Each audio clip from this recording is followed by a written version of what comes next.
welcome to Bedtime Stories with TomCat. Today I'll be reading Hitchhiker's Guide to the Galaxy. So take off your pants, tuck yourself in, and we'll begin. Far out in the uncharted backwaters of the unfashionable end of the western spiral arm of the galaxy lies a small, unregarded yellow sun. Orbiting this at a distance roughly 92 million miles is an utterly insignificant little blue-green planet whose ape-descended life forms are so amazingly primitive that they still think digital watches are a pretty neat idea. This planet has, or rather had, a problem, which was this. Most of the people living on it were unhappy for pretty much of the time. Many solutions were suggested to this problem, but most of these largely concerned with the movements of small green pieces of paper. Which is odd, because on the whole it wasn't the small green pieces of paper that were unhappy. And so the problem remained. Lots of the people were mean, and most of them were miserable. Even the ones with digital watches. Many were increasingly of the opinion that they'd all made a big mistake in coming down from the trees in the first place, and some said that even the trees had been a bad move, and that no one should have ever left the ocean. And then, one Thursday, nearly 2,000 years after one man had been nailed to a tree for saying how great it would be to be nice to people for a change, a girl sitting on her own in a small cafe in Rickmansworth suddenly realised what it was that had been going wrong all this time. And she finally knew how the world could be made a good and happy place. This time it was right, it would work, and no one would have to get nailed to anything. Sadly, however, before she could get to a phone to tell anyone about it, a terrible, stupid catastrophe occurred, and the idea was lost forever. This is not her story, but it is the story of that terrible, stupid catastrophe and some of its consequences. It is also the story of a book called The Hitchhiker's Guide to the Galaxy, not an Earth book, never published on Earth, and until the terrible catastrophe occurred, never seen or even heard of by any of the Earthmen. Nevertheless, a wholly remarkable book. In fact, it was probably the most remarkable book ever to come out of the great publishing corporations of Ursa Minor, of which no Earthman had ever heard either. Not only is it a wholly remarkable book, it is also a highly successful one. More popular than the Celestial Home Care Omnibus, better selling than the 53 More Things to Do in Zero Gravity, and more controversial than Oolon Colifid's trilogy of philosophical blockbusters, Where God Went Wrong, Some More of God's Greatest Mistakes, and Who Is This God Person Anyway? In many of the more relaxed civilizations of the outer eastern rim of the galaxy, the Hitchhiker's Guide has already supplanted the great Encyclopedia Galactica as the standard repository of all knowledge and wisdom. For though it has many omissions and contains much that is apocryphal, or at least wildly inaccurate, it scores over the older, more pedestrian work in two important respects. First, it is slightly cheaper, and secondly, it has the words "Don't Panic" inscribed in large friendly letters on its cover. But the story of this terrible, stupid Thursday, the story of its extraordinary consequences, and the story of how these consequences are inextricably intertwined with this remarkable book begins very simply. It begins with a house. Chapter 1. The house stood on a slight rise just at the edge of the village. It stood on its own and looked out over a broad spread of the West Country farmland. Not a remarkable house by any means. It was about 30 years old, squattish, squarish, made of brick, and had 4 windows set in the front of a size and proportion which more or less failed to please the eye. The only person for whom the house was in any way special was Arthur Dent, and that was only because it happened to be the one that he lived in. He had lived in it for about 3 years, ever since he had moved out of London because it made him nervous and irritable. He was about 30 as well, tall, dark-haired, and never quite at ease with himself. The thing that used to worry him most was the fact that people always used to ask him what he was looking so worried about. He worked in local radio, which he always used to tell his friends was a lot more interesting than they probably thought. It was too. Most of his friends worked in advertising. On Wednesday night it had rained very heavily. The lane was wet and muddy, but the Thursday morning sun was bright and clear as it shone on Arthur Dent's house for what was to be the last time. It hadn't properly registered yet with Arthur that the council wanted to knock it down and build a bypass instead. At 8 o'clock on Thursday morning, Arthur didn't feel very good. He woke up blearily, got up, wandered blearily around his room, opened a window, saw a bulldozer, found his slippers, and stomped off to the bathroom to wash. Toothpaste on the brush, so scrub. Shaving mirror, pointing at the ceiling. He adjusted it. For a moment it reflected a second bulldozer through the bathroom window. Properly adjusted, it reflected Arthur Dent's bristles. He shaved them off, washed, dried, and stomped off to the kitchen to find something pleasant to put in his mouth. Kettle, plug, fridge, milk, coffee. Yawn. The word bulldozer wandered through his mind for a moment, in search of something to connect with. The bulldozer outside the kitchen window was quite a big one. He stared at it. Yellow, he thought, and stomped off back to his bedroom to get dressed. Passing the bathroom, he stopped to drink a large glass of water. And another. He began to suspect that he was hungover. Why was he hungover? Had he been drinking the night before? He supposed that he must have been. He caught a glint in the shaving mirror. Yellow, he thought, and stomped on to the bedroom. He stood and thought. The pub, he thought. Oh dear, the pub. He vaguely remembered being angry about something that seemed important. He'd been telling people about it at great length. He rather suspected his clearest visual recollection was of glazed looks on other people's faces. Something about a new bypass he'd just found out about. It had been in the pipeline for months, only no one seemed to have known about it. Ridiculous. He took another swig of water. It would sort itself out, he'd decided. No one wanted a bypass. The council didn't have a leg to stand on. It would sort itself out. God, what a terrible hangover it had earned him. He looked at himself in the wardrobe mirror. He stuck out his tongue. Yellow, he thought. The word yellow wandered through his mind in search of something to connect with. 15 seconds later he was out of the house and lying in front of a big yellow bulldozer that was advancing up his garden path. Mr. L. Prosser was, as they say, only human. In other words, he was a carbon-based bipedal lifeform descended from an ape. More specifically, he was 40, fat and shabby, and worked for the local council. Curiously enough, though, he didn't know it.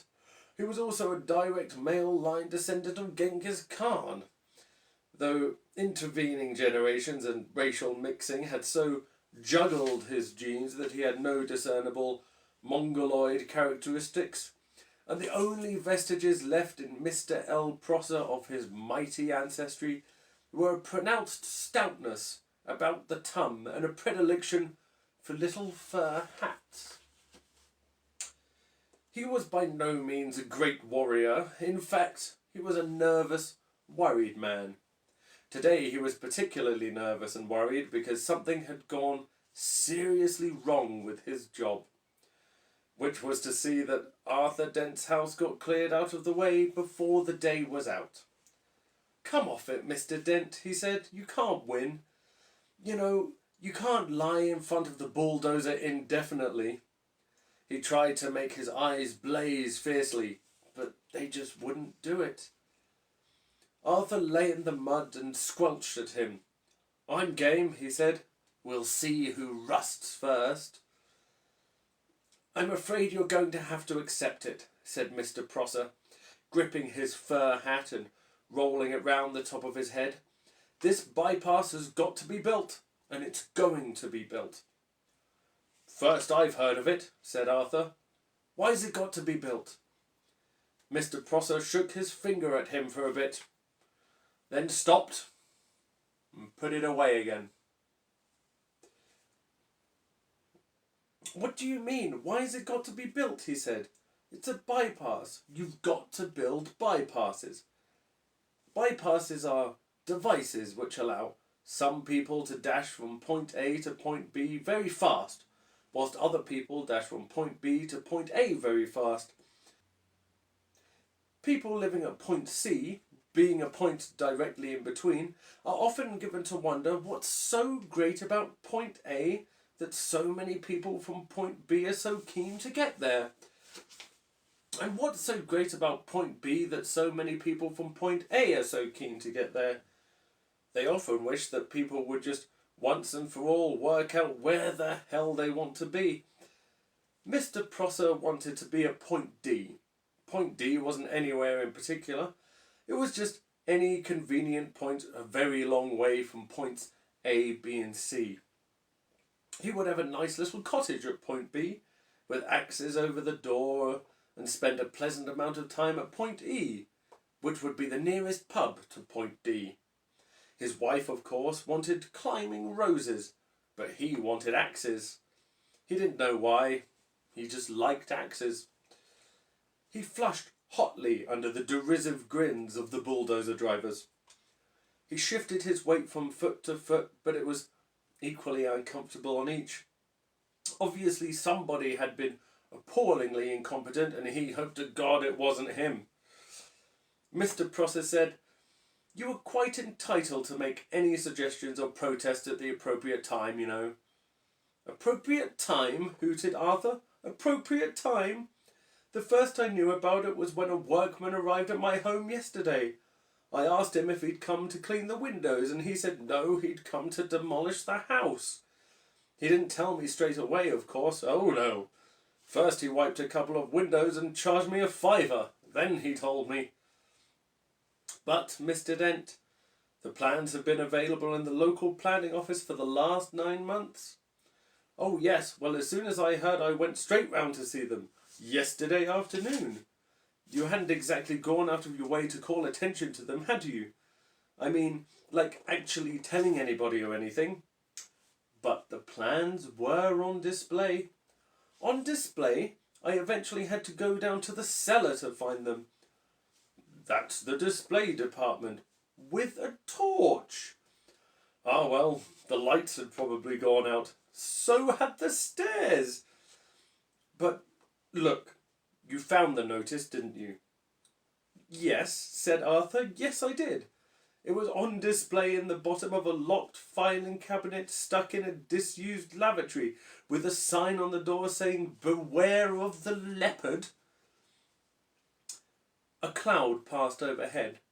It cast a shadow over Arthur Dent as he lay propped up on his elbow in the cold mud. It cast a shadow over Arthur Dent's house. Mr. Prosser frowned at it. "It's not as if it's a particularly nice house," he said. "I'm sorry, but I happen to like it." "You'll like the bypass." "Oh, shut up," said Arthur Dent. "Shut up and go away, and take your bloody bypass with you. You haven't got a leg to stand on, and you know it."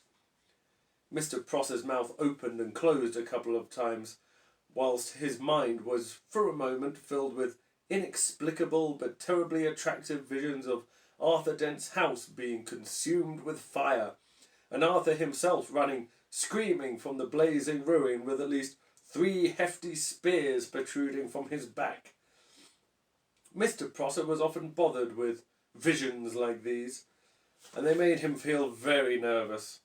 He stuttered for a moment and then pulled himself together. "Mr. Dent," he said. "Hello, yes," said Arthur. "Some factual information for you. Have you any idea how much damage that bulldozer would suffer if I just let it roll straight over you?" "How much?" said Arthur.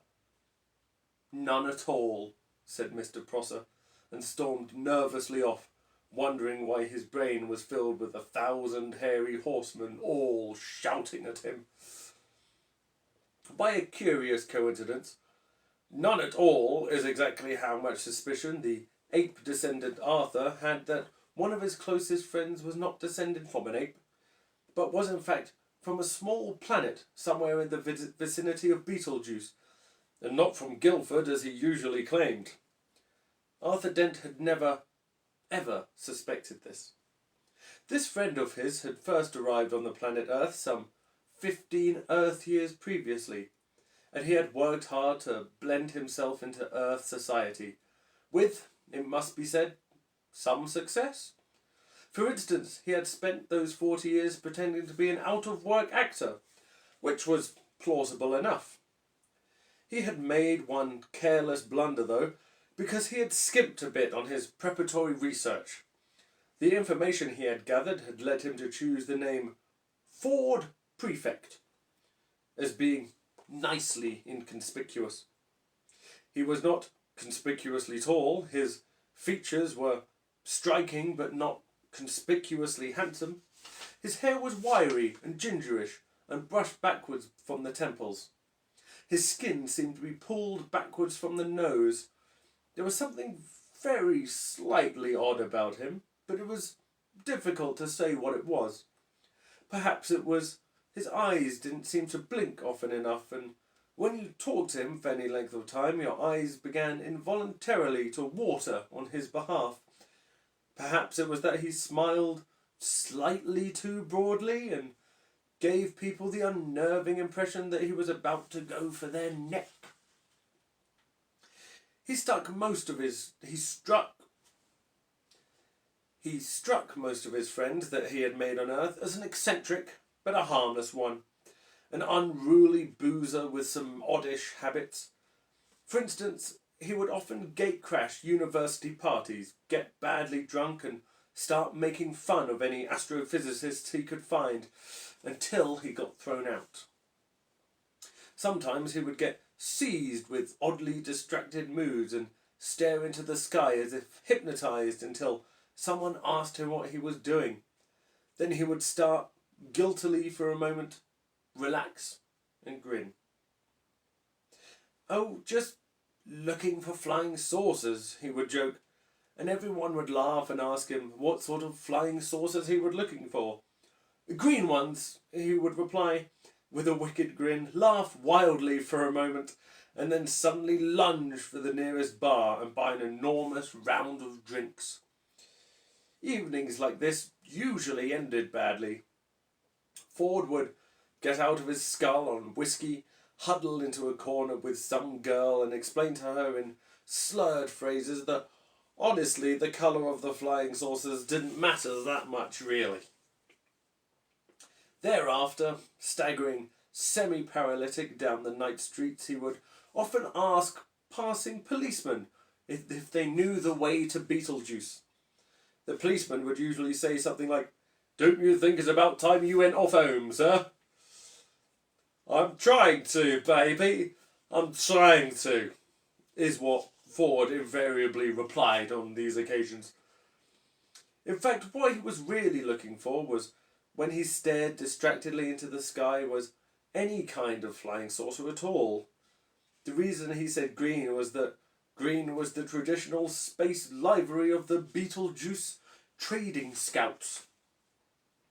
Ford Prefect was desperate that any flying saucer at all would arrive soon, because 15 years was a long time to get stranded anywhere, particularly somewhere as mind-bogglingly dull as the Earth. Ford wished that a flying saucer would arrive soon because he knew how to flag flying saucers down and get them... Ford wished that a flying saucer would arrive soon because... Ford wished that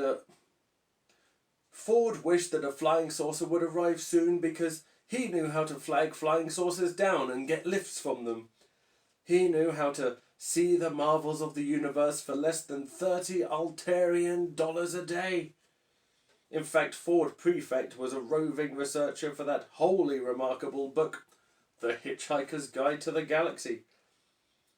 Human beings are great adapters, and by lunchtime, life in the environs of Arthur's house had settled into a steady routine. It was Arthur's accepted role to lie squelching in the mud, making occasional demands to see his lawyer, his mother, or a good book. It was Mr. Prosser's accepted role to tackle Arthur with the occasional new ploy, such as for the public good talk, or the March of Progress talk, or they knocked my house down once, you know, never looked back talk, and various other cajoleries and threats. And it was the bulldozer's driver's accepted role to sit around drinking coffee and experimenting with union regulations to see how they could turn the situation to their financial advantage. The Earth moved slowly in its diurnal course. A shadow moved across him again. "Hello, Arthur," said the shadow. Arthur looked up and, squinting into the sun, was startled to see Ford Prefect standing above him. "Ford, hello, how are you?" "Fine," said Ford. "Look, are you busy?" "Am I busy?" exclaimed Arthur. "Well, I've just got all these bulldozers and things to lie in front of because they'll knock my house down if I don't. But other than that, well, no, not especially. Why?" They didn't have sarcasm on Beetlejuice, and Ford Prefect often failed to notice it unless he was concentrating. He said, "Good. Is there anywhere we can talk?" "What?" said Arthur Dent. For a few seconds, Ford seemed to ignore him, and stared fixedly into the sky like a rabbit trying to get run over by a car. Then suddenly he squatted down beside Arthur. "We've got to talk," he said urgently. "Fine," said Arthur. "Talk." "And drink," said Ford. "It's vitally important that we talk and drink. Now! We'll go to the pub in the village." He looked into the sky again, nervous, expectant. Look, don't you understand?" shouted Arthur. He pointed at Prosser. "That man wants to knock my house down." Ford glanced at him, puzzled. "Well, he can do it while you're away, can't he?" he asked. "But I don't want him to." Ah. "Look, what's the matter with you, Ford?" said Arthur. Nothing's the matter. Listen to me, I've got to tell you the most important thing you've ever heard. I've got to tell you now. And I've got to tell you in the saloon bar of the Horse and Groom. But why? Because you're going to need a very stiff drink." Ford stared at Arthur, and Arthur was astonished to find his will beginning to weaken. He didn't realise that this was because of an old drinking game that Ford had learned to play in the hyperspace ports that served the Madronite mining belts in the star system. This game was not unlike the Earth game called Indian Wrestling, and was played like this. 2 contestants would sit either side of a table, with a glass in front of each of them. Between them would be placed a bottle of Jank's spirit, as immortalised in that ancient Orion mining song. "Oh, don't give me none more of that old Jank spirit. No, don't you give me none more of that old Jank spirit. For my head will fly, my tongue will lie, my eyes will fry, and I may die. Won't you pour me one more of that sinful old jank spirit? Each of the two contestants would then concentrate his will on the bottle, then attempt to tip up and pour the spirit into the glass of his opponent, who would then have to drink it. The bottle would then be refilled, the game would be played again and again. Once you started to lose, you would probably keep losing, because one of the effects of jank spirit is to depress telepsychic powers. As soon as the predetermined quantity had been consumed, the final loser would have to perform a forfeit, which was usually obscenely biological. Ford Prefect usually played to lose. Ford stared at Arthur, who began to think that perhaps he did want to go down to the Horse and Groom after all. But what about my house? He asked plaintively. Ford looked across to Mr. Prosser, and suddenly a wicked thought struck him. He wants to knock your house down? Yes, he wants to build, and he can't because you're lying in front of his bulldozers? Yes, and I'm sure we can come to some arrangement, said Ford. Excuse me, he shouted. Mr. Prosser, who was arguing with a spokesman for the bulldozer drivers about whether or not Arthur Dent constituted a mental health hazard, and how much they should get paid if he did, looked around. He was surprised and slightly alarmed to see that Arthur had company. Yes, hello, he called. Has Mr. Dent come to his senses yet? Can we, for the moment, called Ford, assume that he hasn't? Well, sighed Mr. Prosser. And can we also assume, said Ford, that he's going to be staying here all day? So all your men are going to be standing around all day doing nothing? Could be. Well, if you're resigned to doing that anyway, you don't actually need him to lie here all the time, do you? What? You don't, said Ford patiently, actually need him here. Mr. Prosser thought about this. Well, no, not as such, he said. Not exactly need. Mr. Prosser was worried. He thought that one of them wasn't making a lot of sense.